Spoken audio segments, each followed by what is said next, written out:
बच्चों, आज आपकी क्लास यानी कक्षा 11 कॉमर्स में हम लोगों को पढ़ना है मुद्रा का कार्य, आशय एवं महत्व। इसमें सबसे पहले हम लोगों को पढ़ना होगा कि मुद्रा क्या है, ये जानना होगा कि मुद्रा क्या है।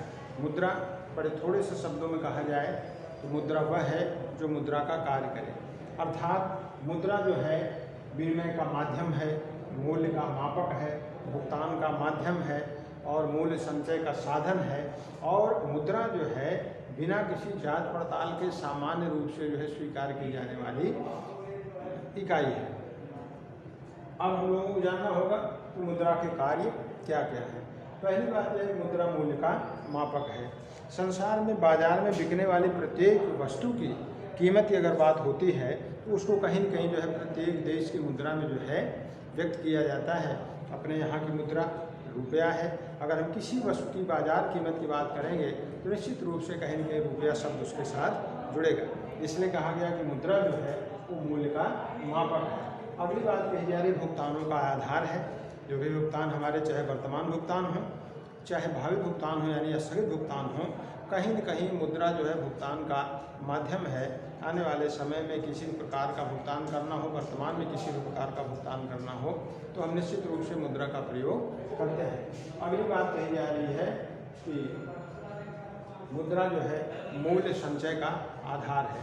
किसी भी समय किसी भी व्यक्ति की, चाहे व्यापार से, चाहे कृषि से, खेती से, किसानी से, पशुपालन से, बागवानी से और अन्य तरीकों से जो आय अर्जित की जा रही है, अगर उस आय को संचित करके जो है भविष्य की क्रय शक्ति के रूप में हमें सुरक्षित रखना है तो उसके लिए कहीं न कहीं मुद्रा की आवश्यकता होगी।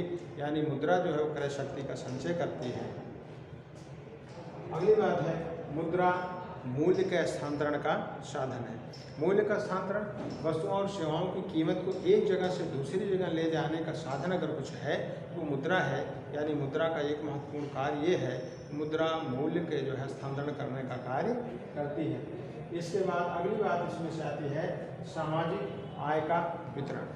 मुद्रा जो है वो सामाजिक आय के वितरण का साधन है।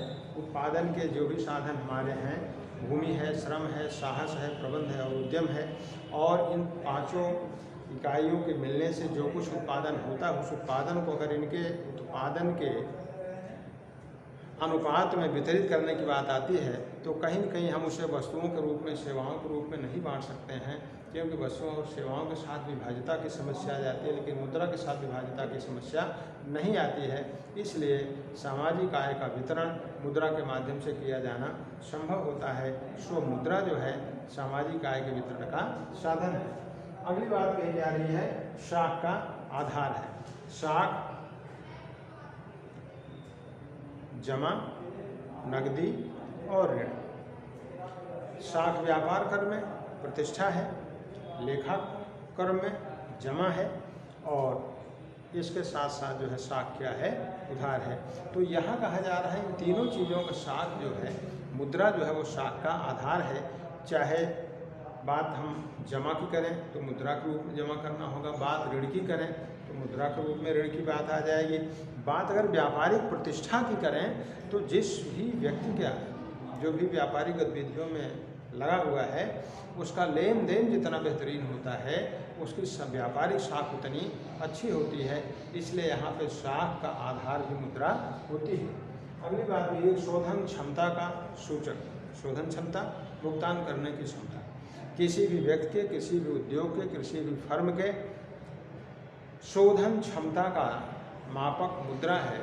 जिस व्यक्ति के पास, जिस फर्म के पास, जिस व्यापारिक प्रतिष्ठान के पास जितनी अच्छी मुद्रा की उपलब्धता होती है उसके भुगतान करने की क्षमता उतनी अच्छी होती है।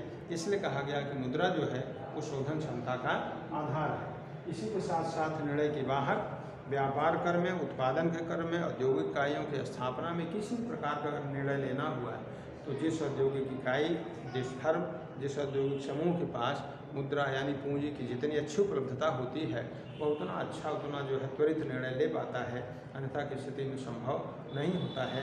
इसलिए कहा गया कि मुद्रा जो है वो निर्णय का वाहक होती है।